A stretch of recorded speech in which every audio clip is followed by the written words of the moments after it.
One piece chapter 1155 पढ़ने के बाद मुझे पता चला कि आखिर रॉक्स डी ज़ेबेक को लीजेंड क्यों कहते हैं, क्योंकि भाई ने सीधे इमू से ही टक्कर ले ली थी। और सिर्फ इतना ही नहीं बल्कि उसके स्वॉर्ड स्किल्स भी बहुत यूनिक है। और इस चैप्टर में हमें ये भी पता चलेगा कि आखिर रॉक्स पायरेट्स का क्रू कैसे बना, क्योंकि इस चैप्टर का नाम है द रॉक्स पायरेट्स। और इस बार हमें कवर पेज नहीं बल्कि एक डबल स्प्रेड मिलता है जिसमें स्ट्राइड क्रू लैडर पर चल रहे हैं, वो भी रूफटॉप के ऊपर, जो कि एक सिनेमैटिक सिटीस्केप जैसा वाइब देता है। फिर ये चैप्टर वही शुरू होता है जहाँ पर लास्ट खत्म हुआ था, यानी रॉक्स और लोकी के फ्लैशबैक से। यहाँ पर हमें पता चलता है कि रॉक्स डी ज़ेबेक एक स्वॉर्ड्समैन था, और वो भी एक यूनिक स्वॉर्ड्समैन, क्योंकि भाई ने सिंगल हैंडेडली 5 किंग्स को किडनैप कर लिया था, वो भी रेवरी के दौरान। और साथ में हमें ये भी पता चलता है कि रॉक्स ने 8 साल पहले रेवरी में इमो और हैरल्ड दोनों से मुलाकात की थी। और सिर्फ इतना ही नहीं बल्कि वो रूम ऑफ फ्लावर्स तक भी पहुंच गया था। वहाँ पर वो इमू से मिलता है और कहता है मैं वापस आऊँगा।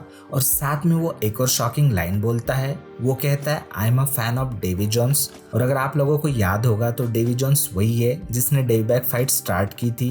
एंड आई एम श्योर कि बहुत से लोगों ने फॉक्से वाला आर्क मिस कर दिया होगा।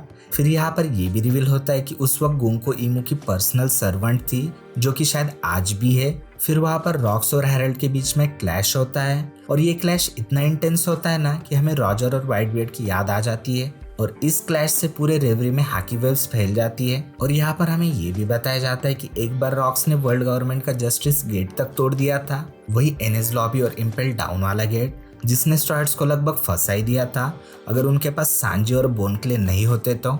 फिर चैप्टर में डेवबैक फाइट का रेफरेंस भी दिया गया है। ज़ेबेक अपना क्रू बड़ा करने के लिए डेवबैक फाइट्स में पार्टिसिपेट करता था, और वो ऐसे ही एक एक फाइट जीतकर नए नए पायरेट्स को जोड़ता गया। इसलिए हमें एल्बाप में उसके 6 मेंबर्स भी दिखते हैं। उसमें से एक है वांगजी और दूसरा एक गैंगस्टर जिसका नाम है मार्लन। फिर कुछ सालों बाद रॉक्स एल्बाप छोड़ देता है और पायरेट आइलैंड पर अटैक करके उसे अपना बेस बना लेता है, जो कि सेम चीज़ अब ब्लैकबीयर्ड भी कर रहा है। तो शायद ब्लैकबीयर्ड भी इमू से भिड़ने जा सकता है।